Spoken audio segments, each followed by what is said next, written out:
For billions of years, Earth shaped life. But now, for the first time in history, life is shaping Earth. The same planet that gave birth to humanity is being transformed by it. This is the story of a world in motion, a world that changed us, and a world we are now changing in return. Long before cities, before machines, before civilization, humans were a part of nature. We followed the rhythm of the seasons, drank from rivers, and hunted across open plains. The Earth provided everything we needed, and for hundreds of thousands of years, we took only what we could carry.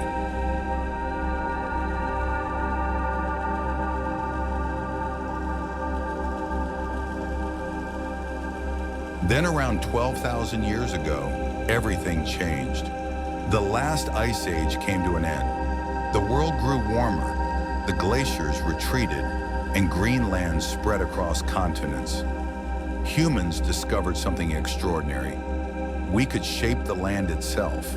We began to plant seeds, to raise animals, to stay in one place. It was the dawn of agriculture, the first great transformation of the planet by human hands.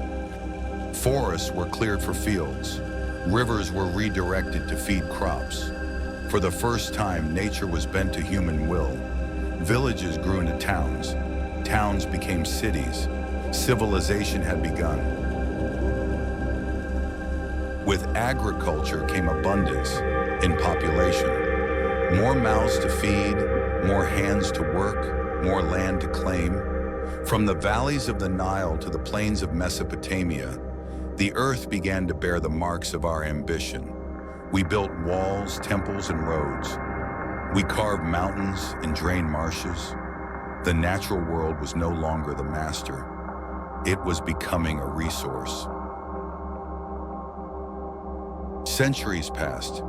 Empires rose and fell. And with each generation, the bond between humanity and nature grew weaker. We learned to harness the power of wind, water, and fire.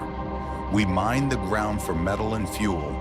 We built ships to cross oceans and machines to plow the land. The pace of change quickened. Then came a moment that altered everything: the Industrial Revolution. In the late 18th century, smoke rose from the first coal-fired engines. The heartbeat of progress echoed in iron and steam. Factories multiplied, cities expanded, and the energy locked within the Earth's crust was unleashed. Coal, oil, gas. Fossil fuels became the blood of human civilization. They powered machines, lit cities, and connected continents. But with every engine that turned and every chimney that burned, the atmosphere began to change. The balance that had held for millions of years was slowly tipping. By the 20th century, humanity had spread to every corner of the globe. We built highways that cut through forests, dams that stopped rivers, and skyscrapers that touched the clouds. We sent machines to the bottom of the ocean and rockets beyond the sky. We became the first species capable of altering an entire planet. The cost, however, was hidden at first. Carbon filled the air. Ice began to melt. The oceans warmed. Species vanished, one after another. Rainforests shrank. Deserts grew. The signs were everywhere, but for a long time, we didn't want to see them. We call this new age the Anthropocene, the age of humans. The Anthropocene is unlike any other chapter in Earth's history. It is a time when humanity's footprint can be seen from orbit, when plastic drifts across oceans and satellites circle the planet like metallic stars, when the air we breathe, the soil we grow food in, and the climate that sustains us are all being reshaped by our own actions. In just a few centuries, we have done what nature took millions of years to achieve. We have moved mountains, rerouted rivers, and created materials that will outlast us by thousands of years. We have become both the builders and the destroyers of worlds. And yet this story is not one of despair. It is one of awareness. Because for the first time, The same species that caused this change has the power to understand it, and perhaps to reverse it. Today we face choices that will define the future of our planet. Do we continue to take without limit, or do we learn to live in balance once again? Technology, once the source of destruction, may also hold the key to renewal. Solar panels harvest sunlight like artificial leaves. Wind turbines mimic the rhythm of nature.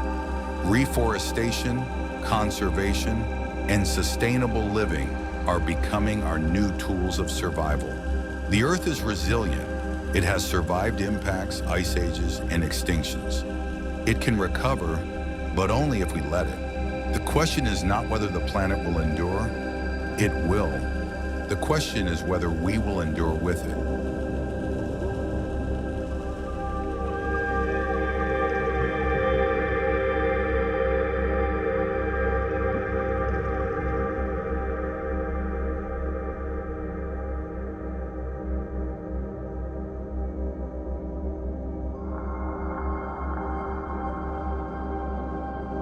Our ancestors once worshipped the earth, seeing gods in the wind, rain, and fire. Maybe they understood something we forgot, that we are not separate from nature.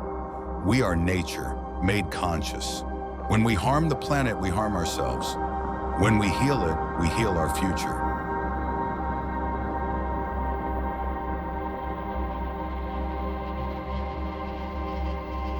The earth is still changing. Its mountains rise and fall, its oceans shift, its climate breathes. But now the rhythm of that change carries the echo of human hands. The story of Earth began long before us, and it will continue long after we are gone. But in this brief moment of cosmic time, we have been given a choice: to destroy or to protect. We hold in our hands the same fire that once powered the stars. The same energy that gave us life can preserve it. The earth is not asking us to be perfect. It is asking us to remember where we came from. Once we were shaped by nature, now nature is shaped by us. The earth will continue to change. The question is, will we change with it?